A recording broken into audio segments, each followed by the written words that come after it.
All right, so we're diving into the Pacific, late 1700s to the gold rush. Yes. You've given us a lot to read on this, and it seems like you want to understand how the Pacific went from isolated areas Right. to one big interconnected world. It is a fascinating change, and it's really interesting that this wasn't just because of big empires. Right. But, you've got indigenous people and traders, explorers, and scientists all mixed in, and Yeah. all driven by different things, economics, social changes, and scientific curiosity. I love a good story. I bet you do. And you've given us some great ones. Shipwrecks, captives, indigenous resistance. Wow. We've even got a physician-turned grave robber. That's right. I mean, it's all in here. It is. So where do we even begin with all of this? Well, I think to understand this transformation, we've got to start with trade. Okay. In the late 1700s and early 1800s, trade just explodes, and it brings together people and cultures from all over the world. So it's like the Pacific all of a sudden becomes this global marketplace. Exactly. Before this time, empires like Spain kind of controlled things and kept the Pacific pretty isolated. But when the Napoleonic Wars end in 1815 and Spain's control weakens, everything changes. It's like someone said, go, and the race was on. So what were they trading? I'm imagining all these exotic goods. You're not wrong. I mean, but you name it, sea otter pelts, sandalwood, Chinese porcelain, European textiles, it was all there. Wow, that's incredible. It really shows you this new global marketplace growing and changing. And it was changing fast. One of these sources talks about Captain William Shaler. Yeah. Back in 1805, he predicted that California would become a big trading hub. And he was right. Just a few years later, by 1827, Alta California was a busy port with ships coming from all over. It's amazing how quickly things were changing. It really is. It wasn't just the typical things either, you know? What do you mean? There's this story about a ship that took a mission bell all the way from California to Peru Really? just to be recast. And then you have ships coming in with beaver pelts from these legendary fur trappers like Jedediah Smith. Jedediah Smith, yeah, he was quite a character. And Honolulu, it became like the center of everything, the great exchange of the Pacific. Exactly. Goods were coming in from everywhere and then going back out all over the world. You know, I read about 51 French accordions being imported into Honolulu. Can you imagine? 51! That's a lot of accordions. All these different things coming together in the Pacific is pretty remarkable. It was an exciting time, but it wasn't all good. Right. There were some downsides to all of this. Sadly, yes. I mean, disease, for example. One of the worst things that happened. Smallpox, syphilis. These diseases were devastating to indigenous people. They had no immunity to these new diseases. And one source I read really focused on syphilis, which spread quickly because of encounters between sailors and indigenous women. Right. I mean, it's really sad to read about Charles Clerk, you know, the second-in-command to Captain Cook. Yeah. He died from syphilis. Shows you how widespread it was. It does. And it affected indigenous communities in Hawaii, California, Tahiti, the Northwest Coast, everywhere. It was tragic, really. It's just heartbreaking to read about all the babies and children dying and birth rates plummeting. It really highlights the lasting impact on these communities. It wasn't just disease either. You're right, there was the Great Hunt, too. Millions of seals slaughtered. Whales hunted almost to extinction. It's hard to imagine the scale of it all. People just wanted sea otter pelts and whale oil. They didn't care about the consequences. One source talked about Mary Brewster. She saw the whole thing. Oh, really? The slaughter of gray whales in Baja California.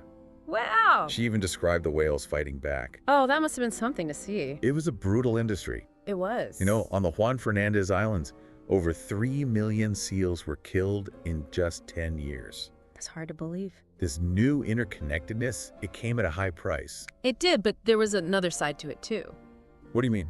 People were starting to see the Pacific in a new way. How so? They were starting to think of it as more than just a place to take things from. Interesting. Like Adalbert von Chamisso, he sailed on this Russian ship called the Rurik. Yeah. He was really critical of the way Europeans were treating the Pacific. You mean exploiting it? Exploiting it, yeah. And the people. And the people. Okay. He was really interesting because he criticized what the empires were doing, but he was also amazed by the Pacific. Yeah. He saw how everything was connected. He called it the Great Ocean because it was so vast and all the natural systems worked together. He really understood the Pacific in a new way. He did. And he even saw how indigenous people in California were resisting Spanish rule. He did. There's this sketch by Louis Corus. Yeah. It shows indigenous people dancing right in front of a mission church. Really? It's like they're saying, we're still here and we're not going anywhere. Wow, what a powerful image. It is. It shows you how strong and resilient these communities were. It does. So we've got these different views of the Pacific. Yeah. Some people just wanted to take what they could get. Others were trying to understand it in a deeper way. And then you have the indigenous communities who were living there all along, trying to protect their way of life. Right. It's a complex story. And it's not over yet. Not at all. We're still grappling with these same issues today. Trade, globalization, the impact of human actions on the environment, it's all connected. Well, we'll dive deeper into that in our next segment. I look forward to it. So, picking up where we left off, let's talk more about James Dwight. Dana. Okay. His work in the Pacific really shook things up in the scientific world. In what way? Well, back then, most scientists thought the Earth was pretty much fixed. Continents and oceans didn't move. So they thought the world had always looked like it did in their time. Exactly. Interesting. But Dana, he starts seeing things that suggest something different is going on. Like what? Well, he spent a lot of time studying coral reefs, and he came up with this idea called subsidence. Subsidence? Yeah. What's that? So coral reefs need sunlight to grow, right? Makes sense. So they usually form in shallow water. Yeah. But Dana found these reefs way down deep where there's no sunlight. That is strange. So how did they get there? That's what he wanted to know. Right. And that's how he came up with the subsidence theory. So what did he think was happening? Well, he thought those reefs started in shallow water, but the ocean floor was sinking, taking the reefs with it. Wow, so the land itself was moving. Exactly. The Earth wasn't static like everyone thought. That's a pretty big idea. It was revolutionary. And he found evidence of this in the Pacific. All over. He saw volcanic islands that looked like they sunk, just leaving a ring of coral. Like a footprint of where the islands used to be. Exactly. It's like the ocean was telling a story of change and Dana was figuring it out. That's pretty amazing. And he didn't stop there. He even connected the sinking idea to mountains. Mountains. Yeah, he thought mountains could be formed when the Earth's crust folds and pushes up. So his work wasn't just about the ocean. It was about the whole planet. It was about how the Earth works, how it changes over time. We talked about his journey from the Columbia River to San Francisco, too. Yes, that was a really important trip for him. Why? Because it changed how he saw the west coast of North America.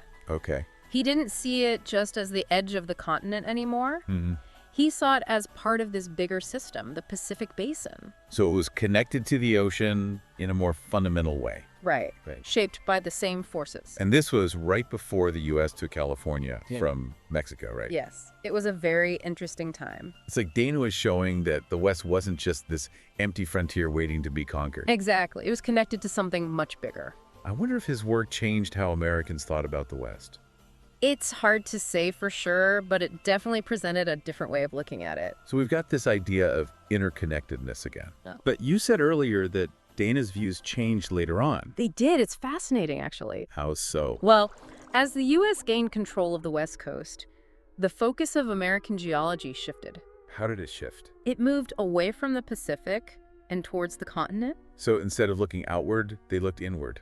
Yeah, it became more about the nation itself. A more nationalistic view. Exactly. And what's really interesting is that Dana went along with this change. Really? I thought he was all about the interconnectedness of things. He was, but in his later work, he started celebrating the geology of the U.S. So he shifted from a global to a national focus. You could say that.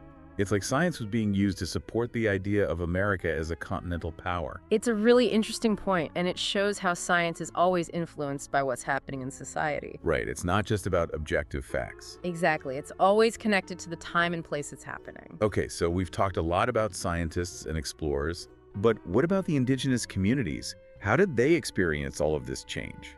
It's important to remember that they were at the heart of all of this. Right. The sources show that some indigenous groups did benefit from trade. They became skilled traders themselves. So they were part of this new global economy. They were, but it wasn't always easy or fair. Right. They were often dealing with powerful empires and traders who were looking out for their own interests. So this interconnectedness, while it brought opportunities, it also brought risks. It did. The sources talk about indigenous people being cheated, forced into labor, even facing violence. It's a reminder that not everyone benefited equally from these changes. That's right. Some paid a very high price. And we can't forget about indigenous resistance. Absolutely. They fought back in many ways. Like that sketch we talked about, the one with the indigenous people dancing in front of the mission. Yes, that's a great example. It shows their resilience, their determination to hold on to their culture. It's a powerful image. And they didn't just resist, they adapted too. They did. They learned to use new technologies like firearms. Wow. They figured out how to navigate international trade. That's incredible. And they even incorporated new things into their own cultures. So they found ways to survive and even thrive in this changing world. Exactly. It's a testament to their strength and adaptability. It's a really complex story. It is. There were winners and losers, opportunities and challenges. And it's a story that continues today. You're right. We're still dealing with many of the same issues. Globalization, trade, the impact of human actions on the environment, it's all connected. And that's what we'll be talking about in our next segment. We've covered a lot of ground in this deep dive. We have. The Pacific transformed from all these separate areas to one interconnected world. And it wasn't always a peaceful or beneficial change. Right. There were some pretty negative consequences. Definitely. Disease really hit indigenous populations hard. It did. And the way resources were exploited, it almost wiped out some species.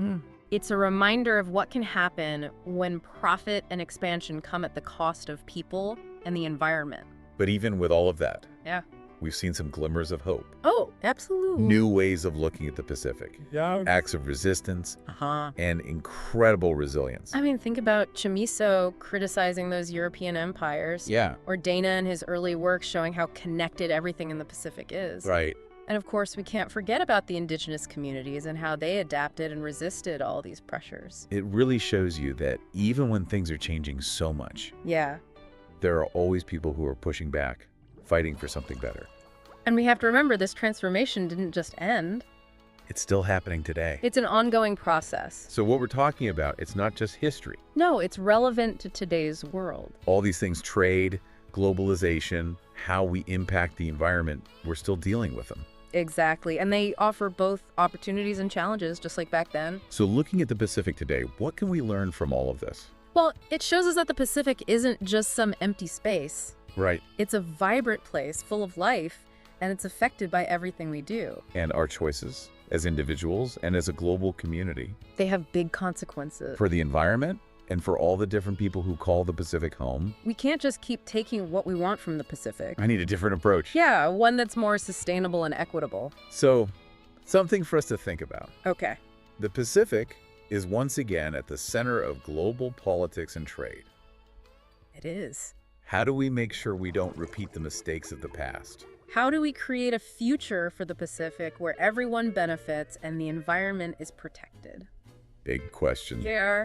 Well, that brings us to the end of our deep dive into the transformation of the Pacific. It's been a journey. I hope you've learned something new about this vast and important ocean and how it's all connected to our world today.